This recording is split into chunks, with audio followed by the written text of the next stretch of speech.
Hey guys, welcome to Knockers on the Bottom. I'm your host, Jay Miller if you like. So let's get into it. So Cowboys get a win against the Giants, 20-15. It wasn't quite the win that if you wanted to feel awesome about the Cowboys blowing out what would be an inferior opponent that you would feel awesome about, but nevertheless, they got to win. So let's get into some of the standouts through the game. So I thought Mozzie Smith actually played a pretty decent game. He was very disruptive at the line of scrimmage. I watched him several plays. The awesome part about watching the game on Amazon Prime, you can watch it with the vision that gives you the all 22, so you can get to see more of what's happening on the field. You can get to see them highlight the players. You can get to see everybody, what kind of formations they're lined up in, and who's matched up with who from the beginning. So Mozzie Smith played an awesome game from my point of view. To start, he had a tackle for loss. He was very disruptive at the line of scrimmage. And I know we talked about last week Mozzie Smith having a very good game, or at least one of his better games in his career against the Baltimore Ravens. Maybe it wasn't a fantastic game by the numbers standpoint or the grading standpoint, but it was a good game for him, specifically based on what he had showed over the course of his career. So he got to have a pretty good game against the Giants. He was disruptive. He had a couple of tackles. He was holding up at the point of attack. He was being disruptive. He was pushing their offensive line into the backfield, which allowed the linebackers to flow freely. And then that's also evident by the fact that I thought Singletary would have a very, very, very good game against the Cowboys based off of what they showed me the last couple of weeks. But he ended up with, maybe 1.1 to 1.3 yards per carry. So that tells me Mozzie Smith was doing his job. The linebackers were flowing. There were a few plays where Singletary made some of the linebackers miss in the open field and was able to get a few yards. But we did talk about that. We talked about how Singletary was good at making defensive players miss in a small space. And he did show that a couple of times today, but not enough to make the Giants offense, go over the top. So I did like what I saw from Mozzie Smith. I did like what I saw from the defensive line. Micah Parsons was also better at containment. It looked like he wasn't so much worried about trying to get the tackle for loss or trying to get, the sack. Instead, he held his integrity on the outside. He was lined up a lot over the Giants' right tackle, and he held his own quite a bit as far as containment and allowed some of the other players to flow to the ball and do their job. So it was nice to see that after a week of talking, because the Cowboys like to do that a lot. They like to talk, right? And then Sunday comes, or in this case, Thursday comes, and then all that talk goes out the window because none of the players do what they were talking about. But in this case, the Cowboys actually ended up doing a little bit better job of holding their gap integrity. Micah Parsons, for example, holding the outside, forcing the runs back inside, and then you had your defensive ends filling, you had your linebackers filling, and some of those guys making plays that they hadn't made in previous weeks. So it was nice to see Mozzie Smith doing his job, Micah Parsons doing his job, and the linebackers flowing to the ball. It was also nice to see that one of the things we talked about before the game started, I said, hey man, if it were me, I would get up on these Giants receivers and I would press them. I would not allow them free releases. I would not allow them just to run free into our secondary and, let the results fall where they may. And it was nice to see on several snaps because I got to watch the Amazon Prime cast where they have the next gen stats. So when you watch that one, they give you more of the all 22, and you get to see where everybody lines up, and they kind of give you the names of the playmakers and who should be blitzing and who are not blitzing, and you kind of get to see more of the field and more of what's going on.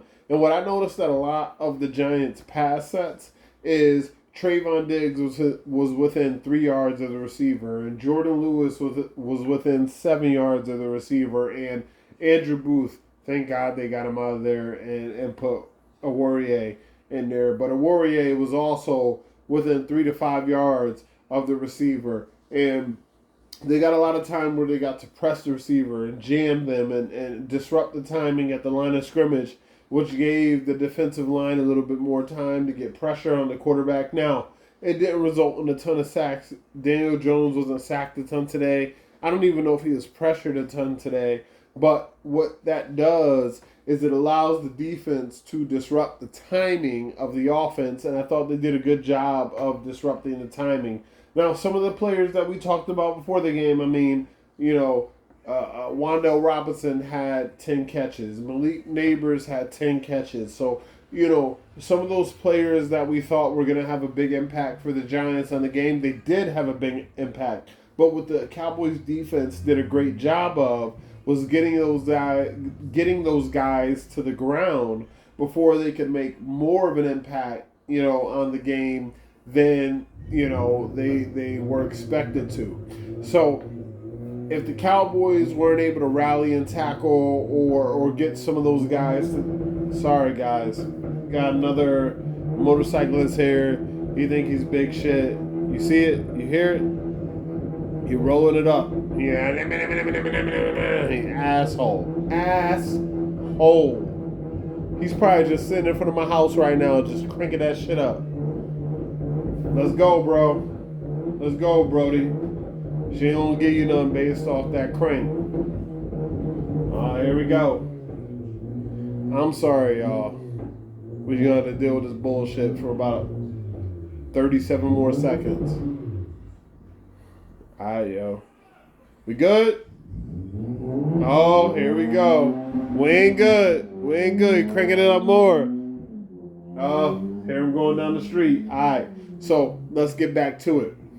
So, anyway, the Cowboys getting pressure and being able to disrupt the timing of some of these receivers at the line of scrimmage allowed their defense to make more plays in the ball and made sure that Daniel Jones couldn't hit the top of his drop and get the ball out at the right time. So when he hit the top of his drop, because the Cowboys are playing a little bit more press coverage at the line of scrimmage, even though that didn't necessarily disrupt the Giants receivers in terms of them catching the ball or in terms of us getting turnovers, what it did was it made those gains that would normally be long gains, 15 to 20 yards, it turned them into 7 to 11 yard gains. So there were times that the Giants got first downs because Daniel Jones, bought some time, got the ball out, and people were able to make first downs.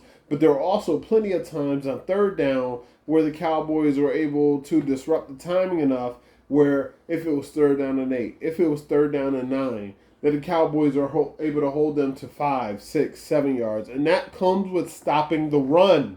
Stopping the run. They actually were able to stop the run enough to make Daniel Jones have to get into passing situations. This is what we've lacked over the last couple of weeks when we played Alvin Kamara, when we played King Henry. Cowboys were not able to stop the runs. So those quarterbacks were in 3rd and 2, 3rd and 3, 3rd and 1. What we saw a lot today was Daniel Jones in 3rd and 5, 3rd and 4, 3rd and 7. Now, he was able to convert a fair number of those, but whenever the Cowboys defense needed to lock down and stop those plays and stop those drives, they were able to, as evidence of only allowing 15 points. So it was nice to see the Cowboys make some adjustments this week and talk a lot of shit to each other about who's doing what and who's not doing what and who's not handling what assignment and I'm supposed to do this and you're supposed to do that and all this bullshit that doesn't really matter. When it comes to the field on Sundays, you're supposed to line up, you're supposed to play, you're supposed to hit the other man on the other side of you, and you're supposed to stop that man, right? And today, the Cowboys are able to do that. Now, let's get into some existential shit. Does that mean the Cowboys are better for the rest of the season? No. They have a very tough game coming up in 10 days. And believe you me, if they don't have their stuff together in these next 10 days, they're going to be facing another problem, and we're going to have another podcast talking about some BS. So, but it was nice to see them tonight for one night get their things together, get their assignments sound. It was another game with DeMarvion Overshown, like I talked about last week. Same thing this week. He was all over the place. Overshown was all over the place. Let's bring up one play specifically on the kickoff to the New York Giants. DeMarvion Overshown is playing special teams. He comes down. He lays a hit on a returner, right? And after he lays a hit on a returner, someone else comes up right behind and lays also another hit on the returner. The ball pops out, but it falls right into the New York Giants' hands. Giants are able to recover, get down, boom. They're able to start their drive. But it was nice to see our players in the right position and making plays, specifically DeMarvion Overshown. I mean, he was lined up all over the different formations. He was making plenty of tackles. I think he helped in the run game a ton. I'll know more on my second watch in a couple of days because I know, they're going to come out with the film in maybe 1-2 days, so I might not get a chance to get a hold of it till Saturday. But DeMarvion Overshown was all over the place. Mozzie Smith, he was pushing the pocket. DeMarcus Lawrence was making plenty of plays in the run game. Micah Parsons was holding gap integrity pretty sound. Now, some of the things that I didn't like that I saw, I did see a few times in the open field, someone like Eric Hendricks either slipping on a tackle. I saw a time where Donovan Wilson got into the backfield on a third down, and the Giants gave it to Devin Singletary, and he missed a tackle, and Singletary was able to make it out to the offense's left side, defense's right side, and get the first down. Those are things the Cowboys need to clean up because when they go against better players, when they go against better teams, and Singletary was able to make that into maybe a 6-yard gain to get the first down, there are going to be other teams on our schedule that we're going to play that are going to make that into a 30-yard gain, because they're better than the New York Giants. Malik Neighbors, man, he's a beast, dude. Like, he's a monster. I'm glad the Cowboys have caught him now because in a few years, he's going to be a lot to handle for years to come. The Cowboys are gonna have trouble with that guy for quite some time. So it was nice to see them kind of corral him a little bit now. I did like seeing Trayvon Diggs follow him more late in the game and make sure wherever Malik Neighbors was motioning out, Trayvon Diggs went out there and made sure he got hands on him. There was a big third down play late in the game where Trayvon Diggs went out. He followed Malik Neighbors. He shaded to the inside, but Malik Neighbors was still able to get inside leverage on him and caught the ball for the first down. That just shows you how good of a player he is because Trayvon Diggs wanted to make sure that he didn't still beat him over the top. So, I also like what I saw from Rico Dowdle. He was excellent in the run game. He had several good runs. He had a nice catch out of the backfield for a touchdown. I didn't like what I saw from the referees. A lot of weird penalty flags here in this game. It was very discombobulated in the first 3 quarters. The refs are like, I'm the star. I'm the star. We're the referees. It is Thursday night football. We want our names known. We're throwing stuff all over the place. Yellow, yellow, yellow everywhere. It was crazy. So the Cowboys and the Giants, both teams, had to contend with a lot of flags being thrown everywhere. It made the game kind of sloppy in the beginning. But then as we got in, we settled down a little bit better. It was nice to see Dak Prescott a lot more on target this game. There were several passes to Brandon Cooks, to CeeDee Lamb, to Jake Ferguson that were very on target, where if he was off just a little bit, those passes would have been batted down. Some of them would have been intercepted. So it was nice to see our quarterback making some throws there. That's one of the things we talked about before the game. I talked about Dak Prescott had to be accurate this game. He couldn't have a game where he allowed the Giants to bat down the ball or that his balls were very behind the receiver Instead, he needed to make sure that he had people in stride when he got to the top of his drop and got these balls to these different receivers to make sure that you got them in their hands correctly. Nothing more evident than the CeeDee Lamb pass down. The offense is left, the defense is right, where CeeDee Lamb catches the ball. You know, he makes a tackler miss, and he goes 55 yards for a touchdown. They called a penalty on that play because the refs were penalty happy all night. But was there really a penalty on that play? I'm not quite sure. I don't think CeeDee Lamb. I kind of know he did spike the ball a bit towards the Giants player. I mean, but we're being a little petty there. But the rest were being pretty petty all night. I didn't like what I saw from Tyler Guyton. He got worked by Thibodeau. So I'm hoping on this mini bye week the Cowboys can kind of get with Tyler Guyton. And, you know, you can kind of get him over with the offensive line guy the guru that they have down there in Dallas. His name escapes me right now, but he's a beast. He's worked with a lot of the Cowboys offensive linemen down in Dallas and to kind of help Dallas make sure. And he doesn't just work with the Cowboys offensive linemen, by the way. He works with offensive linemen all around the league. But because he's stationed in Dallas, you know, he gets that little extra credibility. And I hope that Tyler Guyton gets with him a little bit more because some of his technique was poor. There were a lot of times today where he overset Kayvon Thibodeau. So I don't know what the scouting report was, and I don't know what he watched on film. But I did see quite a few times today where Tyler Guyton set heavy on the outside, and Thibodeau was able to rush him on his inside shoulder. So if Tyler Guyton is the left tackle, right?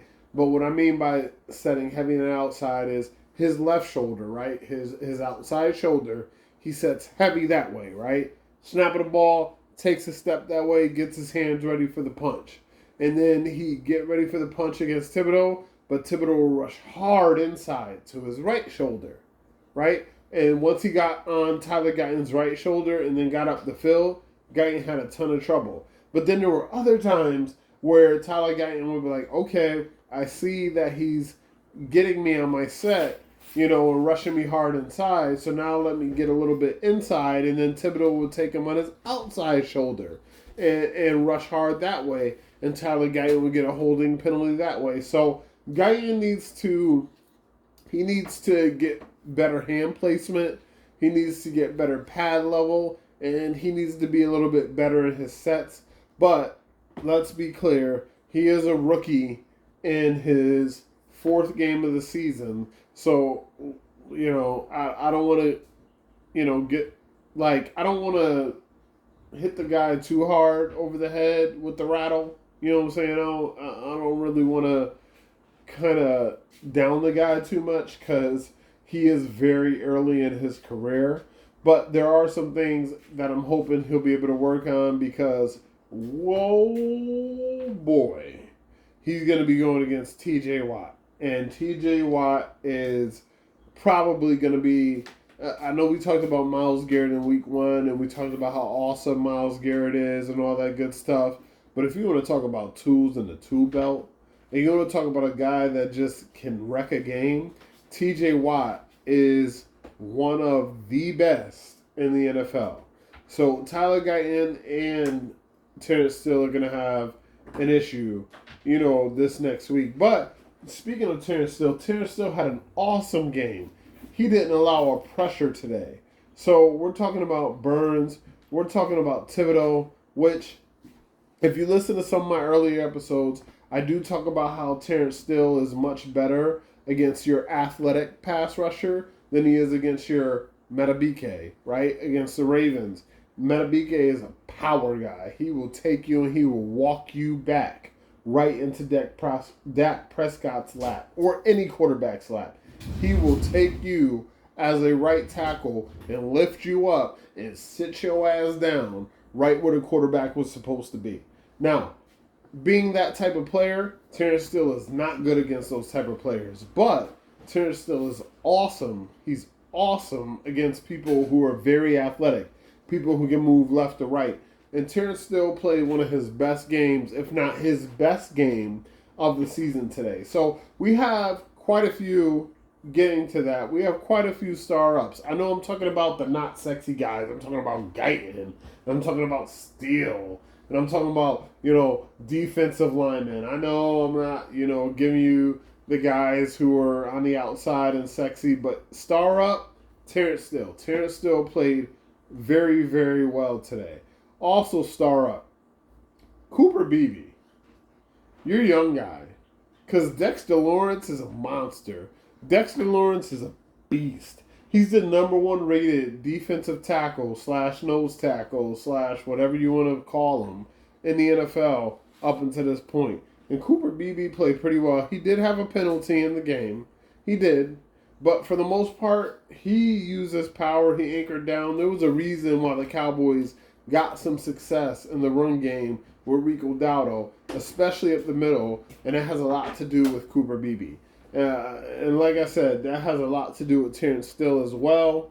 On the outside, handling Thibodeau, handling Burns. Burns had no pressures.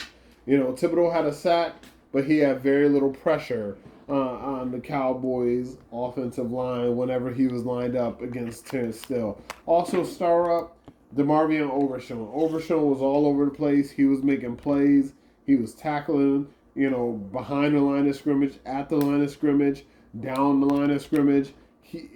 I'm glad that the Cowboys made the change to put DeMarvion Overshown in more base defense. Also star up to Trayvon Diggs for on the plays that he had to follow Malik Neighbors around the field, making plays, making sure that he didn't let him wreck the game for the Dallas Cowboys defense.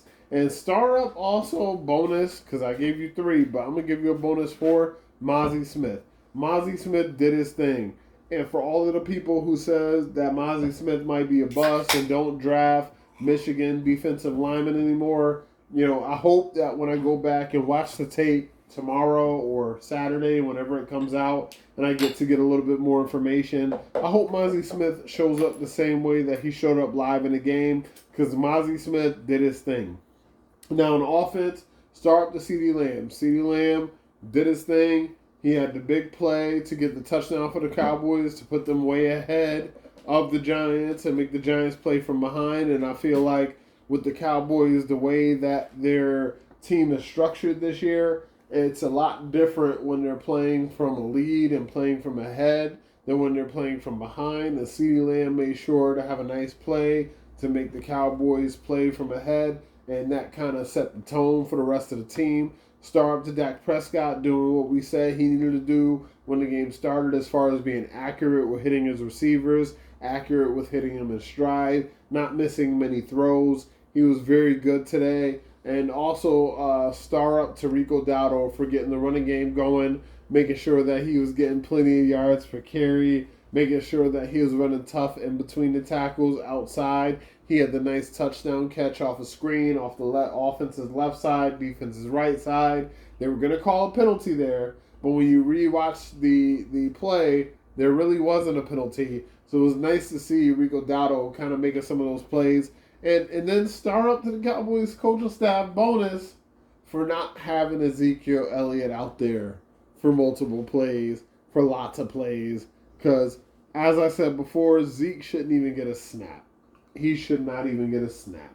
And it was nice for the Cowboys to be like, okay, we'll give you snaps, but we're going to make sure that we're not taking Hunter Lipke off the field making these great third down plays, or we're not taking we're not taking Rico Dowdle off the field in pass protection, and we're letting Deuce Vaughn catch the ball out in the flat.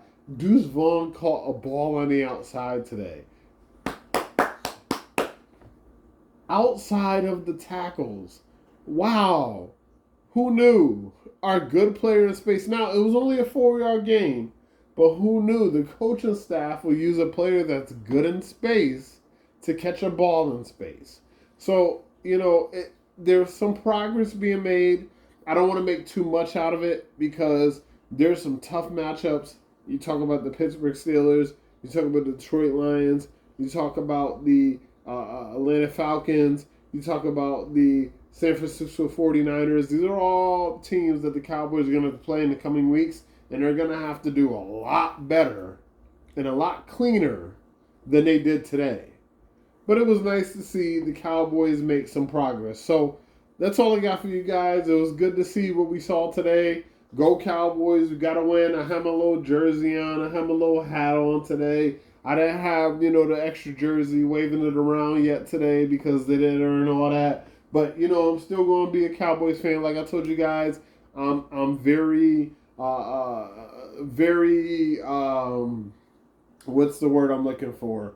I'm very grounded when it comes to the week as far as breaking down the Cowboys. But once the game starts, I'm a Cowboys fan. I'm a Cowboys fan. I want to yell. I want to scream. I didn't do much of that today because it was the Giants. We want to beat them. We expect to beat them. They're not an awesome team. But I was glad to see the Cowboys take care of business. Also, it was awesome to see that some of the things that we talked about were absolutely correct. The Giants are a better team now than they were the last couple of years that the Cowboys faced them. And that was very evident today. So thank you guys for tuning in. You know what I'm saying? Follow me on Twitter at JMill, JMiller if you like. JMiller IYL at Twitter. You know what I'm saying? Also, you can email us. That's knockersonthebottom at outlook.com. Again, knockersonthebottom at outlook.com. There's also an additional one. Now there's knockersatthebottom at gmail.com. So you can hit me up on either one. You can also leave comments below. I'll take the comments there. I'll take them on Twitter. I'll take them on email. Whatever you want me to cover, I'll cover it. I'll put it into a mailbag, make it a normal segment. Love you guys. We're up to 21 followers, so we're almost at 30. Let's get there. That's the next goal. You know what I'm saying? 30. And if you guys can like and subscribe, if you like the show, you subscribe so you know when I'm coming on. But thank you so much for tuning in. I love you guys. J Mill if you like. This has been Knockers on the Bottom. Thank you guys for tuning in. Peace.